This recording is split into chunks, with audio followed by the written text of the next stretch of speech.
gentlemen, you know my first guest tonight from The Hours, Game Change, and Westworld. He now stars in To Kill a Mockingbird on Broadway. Please welcome Mr. Ed Harris.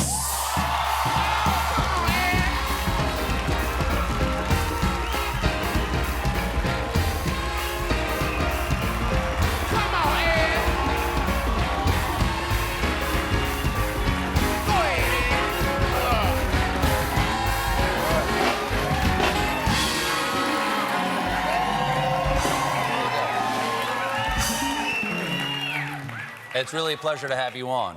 Thanks for having me. I don't want to gush too much, but they don't make them like you anymore. You have done so many iconic roles, and now you're taking on one of the most iconic roles that a male actor can take on. You're going to be playing Atticus Finch. Yeah. In To Kill a Mockingbird, taking over for Jeff Daniels. Yeah, You're already. Yes. Was it at all, even for a star of your stature, an actor of your accomplishments, was it all intimidating to take over for Atticus? Because, while Jeff Daniels did an amazing job, it's kind of hard, I imagine, to get Gregory Peck out of your head. Well, I was in San Francisco seeing my daughter in a play. She's studying acting up there. And I was in a hotel room in the morning. I got my phone, had a little message on it from Scott Rudin, the producer, saying, "Do you want to play Atticus Finch?" And my heart kind of started beating, because it's like I've always loved that book and I've loved that film, you know. And Gregory's performance is so indelible, you know, and so iconic. I said, okay, how do you get that out of your head? But when I started reading Aaron Sorkin's script, I realized that he has, you know, he's tweaked it quite a bit. And so Atticus is not this perfect individual. I mean, he's really got some flaws, and it's the Gregory Peck character kind of has faded, and I'm, you know, creating my own experience here, and every night it's growing and changing and getting deeper, so it's pretty fun. It is a recognizable from the original story, and the beauty of that story is still there, but it is a change on the character, and a change of the message in some way, especially his relationship with Calpurnia. Definitely. And those scenes. Yeah. What does Atticus represent to you? You know, as someone who didn't grow up in the Deep South, you grew up in New Jersey. Yeah, North Jersey. Yeah. In North Jersey. That's about as far away from the Deep South as you get. Okay. Yeah. Who is he to you? Wow. Well, that's a good question. My dad was not unlike Atticus Finch in some way, in terms of his tolerance, in terms of his gentility, in terms of his intelligence. In terms of his soft-spokenness, and really kind of a non-violent individual, you know, which there was a lot of characters that Atticus has, characteristics. But, you know, you just keep mining this guy. I mean, one of the things, I'm here till April 19th, and every show you learn something new about this character. The book came out in 1960. Yeah, yeah. And why do you think it's still resonant for us today? Well, because, you know, it's about certain things. It's about truth, for one thing, which is becoming a word that has kind of been undefined in a way in the past 3.5 years, you know, 3 years. Sure, it's become a very liquid, very fluid honor, idea. courage, you know, and it's still about, and it's about racism, and it's about intolerance, and it's about bigotry, and it's about seeking justice, and, you know, those are all themes that are very, very prevalent. And a man standing against the tide of his time. Yeah. You're known for a wide variety of roles, and many of which have been defined by the hat you're wearing. Well, you know, I like wearing hats since I got no hair. You know, it's kind of fun wearing hats. Here you are in The Truman Show, okay? Here you are as the man in black. Right there, from Westworld. Yeah. Does Atticus have a hat? He does not, but he does have hair. Yeah.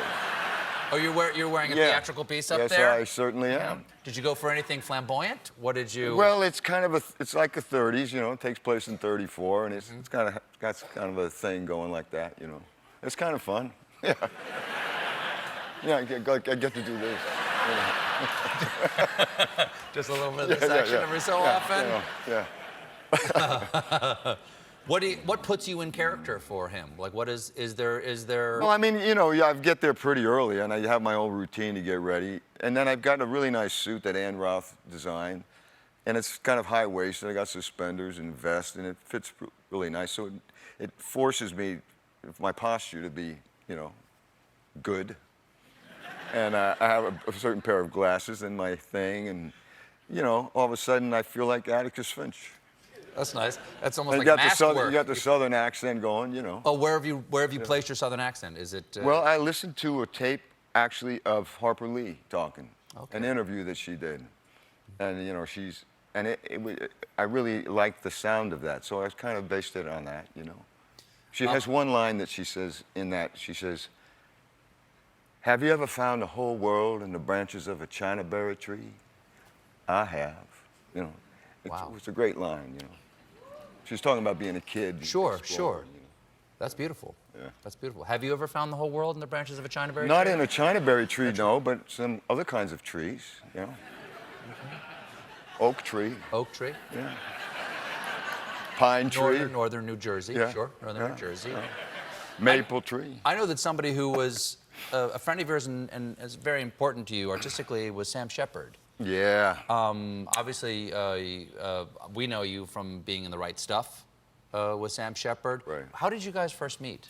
I did a production of True West down at South Coast Repertory Theater down in L.A., south of L.A., that Sam came to. And that's the first time I met him. Actually, the first time I met him, I was doing Cowboy Mouth, this play that he wrote with Patti Smith in a small theater in L.A., and he came to one of the rehearsals. And then, you know, I got to know him doing The Right Stuff. He was writing Fool for Love during that time.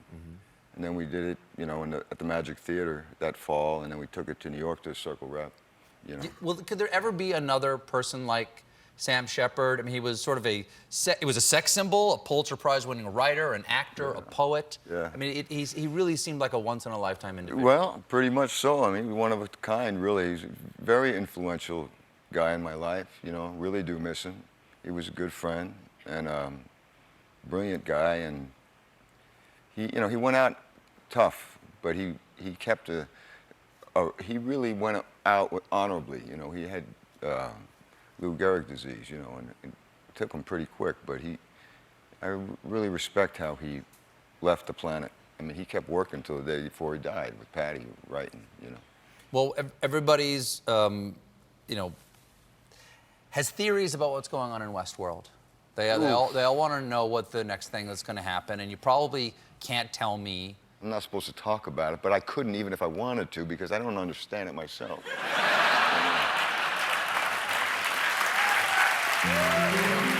Know what's going on here? Did you get to pick your own hat?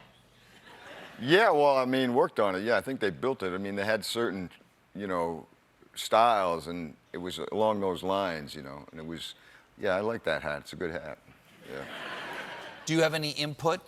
What input did you have into the creation of the character, or?